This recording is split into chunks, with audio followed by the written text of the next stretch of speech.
মুক্তিযুদ্ধ চাই, জঙ্গিবাদও অসুবিধা নাই, এই ধরনের মনোবৃত্তি নিয়ে কিন্তু এদেরকে থামানো যাবে না এবং বাংলাদেশের সঠিক রাজনীতি দেশে হবে না, বাংলাদেশও নাও থাকতে পারে। টকশোতে আমি বলেছি, ইয়েস, বাংলাদেশে পাকিস্তানের চেয়ে জঙ্গি অনেক বেশি। পাকিস্তানের একটা পার্লামেন্ট সিট জামাত পায় কিনা জানি না, কিন্তু বাংলাদেশের 70টা সিট তারা পেয়ে ফেলে। কাজে তাদের আস্ফালন পাকিস্তানের চেয়ে বেশি, জঙ্গি পাকিস্তানিদের চেয়েও। এবং জঙ্গিদের এটা হলো একটা সাংঘাতিক ধরনের ফিল্ড, যে ফিল্ডে তারা জঙ্গিবাদ এবং সাম্প্রদায়িকতা না শুধু, তারা সমস্ত কিছু এইখানে চালাতে পারে। অর্থাৎ জাদুঘরটা এটা সার্বজনীন না, এবং সার্বজনীন ভাবে মানুষ এটাকে স্বীকারও করে না। জুলাই জাদুঘর কতদিন, কিভাবে, কতটুকু মানুষ গ্রহণ করবে না করবে, ইতিহাস সেটা বলবে, একটু অপেক্ষা করতে হবে। প্রথমেই আপনার কাছ থেকে একটি বিষয় জানতে চাই। আন্তর্জাতিক সন্ত্রাসী সংগঠন আল কায়দা তাদের একটি সেল গঠন করতে চেষ্টা করছে বাংলাদেশে, এমন তথ্য উঠে এসেছে জাতিসংঘের নিরাপত্তা পরিষদের একটি কমিটির প্রতিবেদনে। আপনার এই জায়গাটিতে এসে প্রতিক্রিয়া কি, এবং জঙ্গিবাদের এক ধরনের উত্থান আমরা ডক্টর ইউনূস সরকারের সময় থেকে দেখেছি, কি বলবেন আপনি? আপনাকে অসংখ্য ধন্যবাদ। সবাইকে আমি সালাম জানাচ্ছি যারা আমাদের বক্তব্য শুনছে। আসলে এটা বলতে আমার খুব কষ্ট হয় যে এই দেশটা আসলেই মৌলবাদীদের ষড়যন্ত্রের কবলে চলে গিয়েছে। আমি এইমাত্র বসে জামাতের আমিরের একটি বক্তব্য শুনছিলাম, এত ঔদ্ধত্যপূর্ণ বক্তব্য। উনি যখন পার্লামেন্টে কথা বলেন মনে হয় উনি পিসাব। ওই যে আমি বলি তার ভিতর এবং বাহির এক না। আমি তাকে যত চিনি, বাংলাদেশের কেউ তাকে চিনে না, এবং সিলেটের মানুষ, বিশেষ করে কুলাউড়ার মানুষ তাকে খুব ভালো চিনে। সে তার আসল চেহারা নিয়ে আবির্ভূত হয়েছে। তারেক রহমান, সাবধান, সাবধান, আর এক কদম আগাবেন না, সাবধান, ভালো হবে না। তার যে রূপটা আমি দেখলাম, এই রূপ তার তো হওয়ার কথা না। এর পিছনে যদি ষড়যন্ত্রমূলক কোনো শক্তি না থাকে, কারণ বাংলাদেশের মানুষ কিন্তু সাম্প্রদায়িক না, বাংলাদেশের মানুষ মৌলবাদী না, জঙ্গি তো নয়।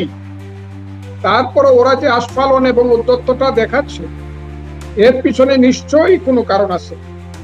এর পিছনে পৃথিবীর সমস্ত সাম্প্রদায়িক এবং জঙ্গি শক্তি, বিশেষ করে আইএস, সিরিয়া, পাকিস্তান, আফগানিস্তান, যেখানে যারা আছে, হিজবুত তাহরির থেকে ধরে, লস্করি তৈয়বা থেকে ধরে, তারা মদত পাচ্ছে এবং প্রত্যক্ষ সহযোগিতা পাচ্ছে।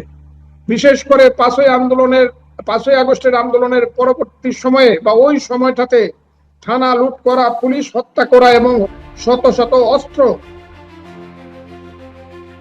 লুট করে নিয়ে যাওয়ার মধ্য দিয়ে তারা একটা অস্ত্রধারী সাম্প্রদায়িক শক্তি হিসাবে বাংলাদেশে নিজেদেরকে প্রতিষ্ঠিত করেছে। এই কারণেই আজকে তারা মনে করছে যারা যে কোনো কাজ তারা যে কোনো সময়ে করতে পারে।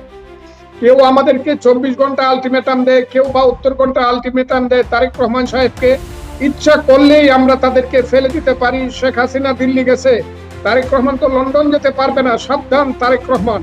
এই ধরনের উদ্যত্তপূর্ণ হুমকিগুলো দিয়ে যাচ্ছে, এবং এইটাও বাস্তব যে তারা প্রাথমিকভাবে যে শক্তিটা প্রদর্শন করবে, সেই শক্তিটা মোকাবেলা করতে অনেক ক্ষতি হয়ে যাবে বাংলাদেশের অসাম্প্রদায়িক গণতান্ত্রিক শক্তি। এখনো যদি গণতান্ত্রিক শক্তি, অসাম্প্রদায়িক শক্তি, মুক্তিযুদ্ধের পক্ষের শক্তি, আমরা তাদের এই আস্ফালনকে রুখতে না পারি এবং এটা যদি আমরা বুঝতে না পারি, আমরা মহা ভুল করব, দেশের অনেক বেশি ক্ষতি হয়ে যাবে।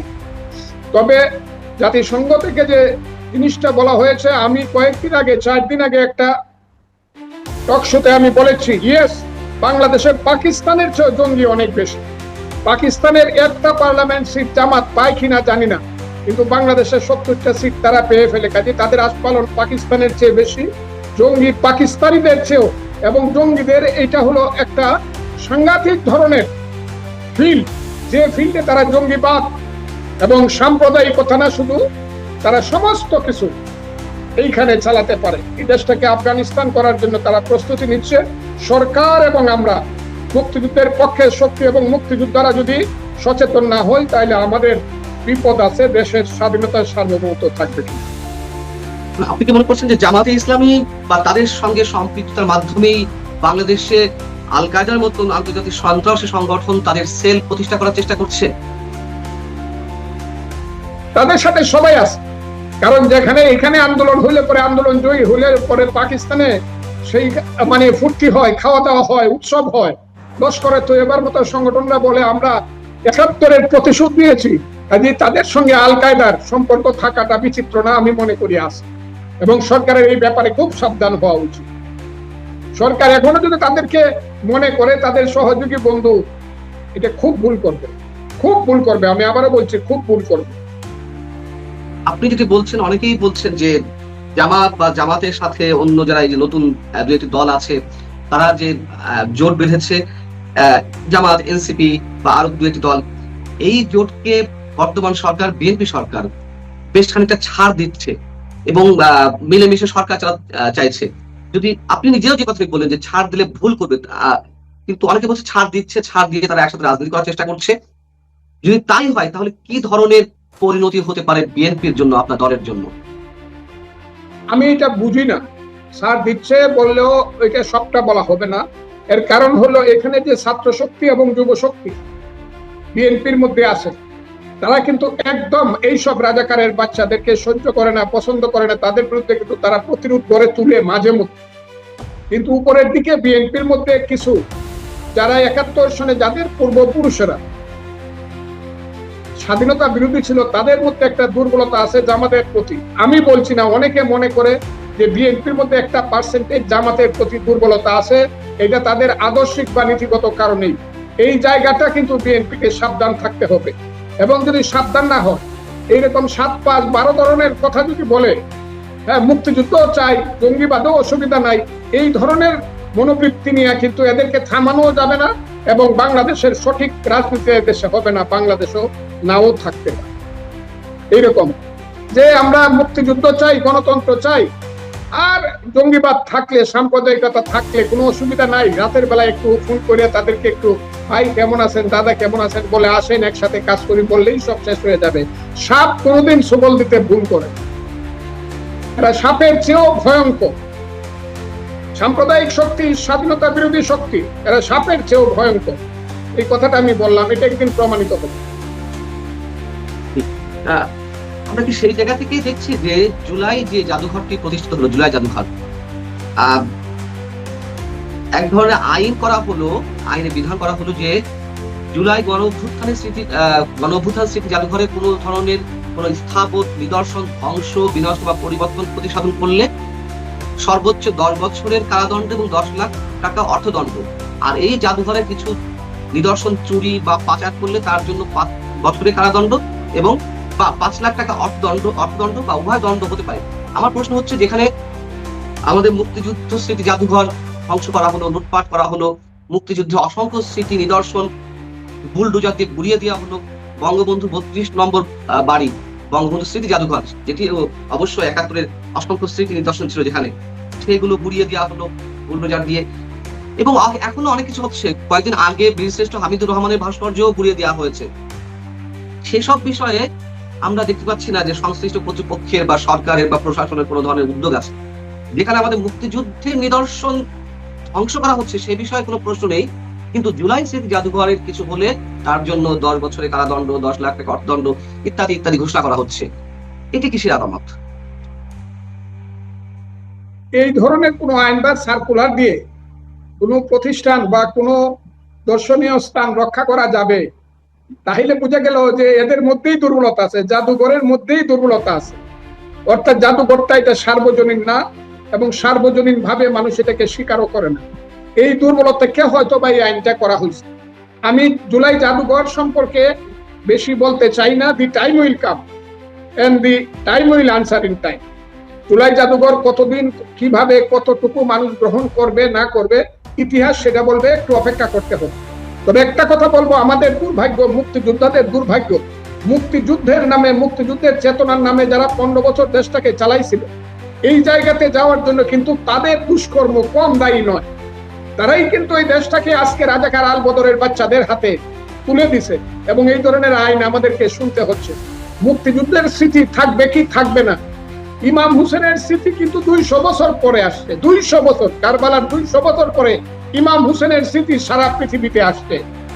ইমাম হুসেন আজকে সারা পৃথিবীর মুসলমানের 10ই মুহররম আসার সঙ্গে সঙ্গে ইমাম হুসেনের পুণ্য স্মৃতি ভেসে ওঠে, মানুষ হাই হুসেন করে কাঁদে, ইয়াজিদকে অভিসম্পাত দেয়, ইয়াজিদকে অভিশাপ দেয়। এই জায়গাটা কিন্তু মুক্তিযুদ্ধকে কেউ এদেশে ধ্বংস করতে পারবে না। মুক্তিযুদ্ধ মানুষের হৃদয়ে থাকবে, ইতিহাসে থাকবে। আর মুক্তিযুদ্ধটা শুধু বাংলাদেশের ভিতরের ব্যাপার ছিল না।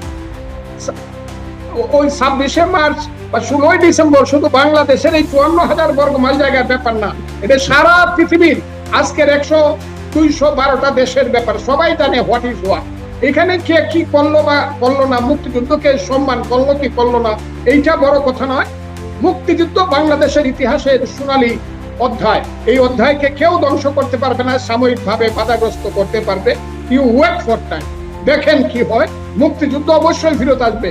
আর মুক্তিযুদ্ধ ফিরত না আসলে, মুক্তিযুদ্ধ সম্মানিত না হলে, মুক্তিযুদ্ধের আদর্শ প্রতিষ্ঠিত না হলে কিন্তু বাংলাদেশ থাকবে না। এটা করতেই হবে। এবং আজকে যারা করছে তাদেরকে আমি এটা বলতে চাই না কিছু, কিন্তু আমার ধারণা গণতান্ত্রিক শাসন যদি চলে, আস্তে আস্তে তারা নিশ্চিহ্ন হয়ে যাবে। এখনো যেন কোথায় কিভাবে অন্ধকারের জীবেরা, ড্রেইনের সেই সব ময়লা আবর্জনার জীবেরা কি যেন ভাবে কোথায় যেন নিঃশ্বাস ফেলানো, ভালোভাবে নিঃশ্বাস ফেলানোর সুযোগ পাচ্ছে, এইটাও এক সময় বন্ধ হয়ে যাবে, যেদিন জনগণ বুঝবে যে এরা হলো রাজাকারের বাচ্চা, স্বাধীনতার বিরোধীদের বাচ্চা। এবং এইটা মুক্তিযুদ্ধ। তখন একটা কথা বলি, একটা রাজনৈতিক যুদ্ধ হবে। মুক্তিযুদ্ধ চাও কি চাও না, নাকি রাজাকার আলবদরের দেশ চাও, নাকি পাকিস্তান চাও, তখন দেখবেন ওয়ান্স ফর এভার মুক্তিযুদ্ধ জিতবে এবং প্রতিষ্ঠিত হবে। এরপরে আর কেউ কথা বলার সাহস পাবে না। মুক্তিযুদ্ধই হবে বাংলাদেশের শেষ কথা। আপনি যেমন বলছিলেন যে বিএনপির মধ্যে একটি অংশ আছে যারা স্বাধীনতা বিরোধী শক্তির সাথে তাল মিলিয়ে চলে, বা স্বাধীনতা বিরোধী একটি অংশ বিএনপির মধ্যে রয়েছে, সেটি অনেকেই বলেন, আপনি সেটি বলছেন। এই যে আইনটি হলো জুলাই স্মৃতি জাদুঘর নিয়ে, জুলাই স্মৃতি জাদুঘর নিয়ে হোক, আইন হোক, যাই হোক, আমাদের কোনো আপত্তি নেই। কিন্তু যেখানে মুক্তিযুদ্ধের অসংখ্য স্মৃতি নিদর্শন ধ্বংস করা হচ্ছে, সেই সব বিষয়ে মাথা ব্যথা নেই সরকারের মধ্যে।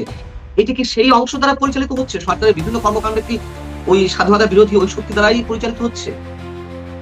আমি সেটা না বললেও বলবো, আপনাকে কিছুদিন ওয়েট করতে হবে এই জিনিসটা বুঝবার জন্য। যদি সরকার মুক্তিযুদ্ধের স্মৃতিচিহ্ন ধ্বংস যারা করে তাদেরকে যদি প্রতিহত করতে না পারে বা না করে, তাইলে বুঝতে হবে মুক্তিযুদ্ধ রিয়েলি বিপদে আছে। আমি আরেকটা প্রসঙ্গে আপনার কাছে প্রশ্ন করি যে রাষ্ট্রপতি নির্বাচন হতে যাচ্ছে, বা আমরা মোটামুটি জেনে গেছি যে আপনার দলের মহাসচিব মির্জা ফখরুল ইসলাম আলমগীর সাহেব তিনি রাষ্ট্রপতি হতে যাচ্ছেন, এটি মোটামুটি নিশ্চিত। কিন্তু ডক্টর ইউনূসের একটা তৎপরতা ছিল রাষ্ট্রপতি হওয়ার জন্য, বিএনপি সেই জায়গা থেকে বেঁচে গেছে বলে অনেকেই মনে করেন। ডক্টর ইউনূসের খেলা কি তাহলে সম্পূর্ণভাবে থেমে গেল, বা যুক্তরাষ্ট্র বা ডিপ স্টেটের কাছে তার প্রয়োজনীয়তা ফুরিয়ে গেছে? আপনার কি তাই মনে হয়? দেখেন, রাষ্ট্রপতি নির্বাচনটা আপনি আমার 3-4 দিন 5 দিন আগে একটা বক্তব্য যদি শুনেন, তাহলে দেখবেন আমি বলছিলাম যে বিশেষ করে ফখরুল ইসলাম আলমগীর নির্দিষ্টভাবে রাষ্ট্রপতি হওয়ার জন্য তার ত্যাগ তিতিক্ষা, তার এই যে দেশনেত্রী বেগম খালেদা জিয়ার মানে 1/11-এর পর থেকে তার যে 24-এর 5ই আগস্ট পর্যন্ত জনাব ফখরুল ইসলামের যে ত্যাগী ভূমিকা, তার যে জেল জুলুম অত্যাচার সহ্য করার যে ইতিহাস, he is the best person to B the president, honourable president of Bangladesh. এটা আমি কিন্তু এই 5 দিন আগে কথাটা বলছি। তারপরও বলছিলাম, এরপরে আমি বলবো যে আমাদের দলে অনেক মানে ত্যাগী ব্যক্তি আছে, সিনিয়র ব্যক্তি আছে, রাজনীতিবিদদের থেকে একজন হওয়ার প্রয়োজন। কিন্তু ফখরুল ইসলাম আলমগীরের নামটা আমি নির্দিষ্টভাবে উল্লেখ করেছি। উনি হয়েছে, আমি খুশি হয়েছি, উনাকে অভিনন্দন জানাই। কিন্তু ইউনূসের যে চক্রান্তটা ছিল, সেই চক্রান্তটা এত বড় ছিল, কোনো কারণে যদি জনাব তারেক রহমান সাহেবের উপরে দায়িত্ব দিয়েছিল পার্টি, কোনো কারণে যদি উনি ইউনূস সাহেবকে রাষ্ট্রপতি করতেন, আজকে থেকেই আমার ধারণা দেশ ভিন্ন পথে চলে।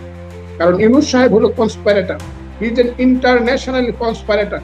তিনি বাংলাদেশের কোনো কিছু ভালোতে উনি বিশ্বাস করেন না, কারণ তিনি বাংলাদেশের স্বাধীনতার সংগ্রামী না, স্বাধীনতার সংগ্রামেও বিশ্বাস করেন না, মুক্তিযুদ্ধেও বিশ্বাস করেন না। তার পরিবারের কোনো লোক মুক্তিযুদ্ধে যায়, এটা আমরা পরে জানতে পারছি। অথচ তিনি নোবেল লরিয়েট, এটাও সত্য। মুসলমানের ছেলে নোবেল পাইছে, এটা আমাদের জন্য গৌরবের ছিল। কিন্তু 18 মাসের যে দেশ শাসন, সেই দুঃশাসনে মানুষ বুঝতে পেরেছে যে ইউনূস সাহেবের একটা পিঠ একরকম, আর একটা পিঠ একদম অন্ধকার।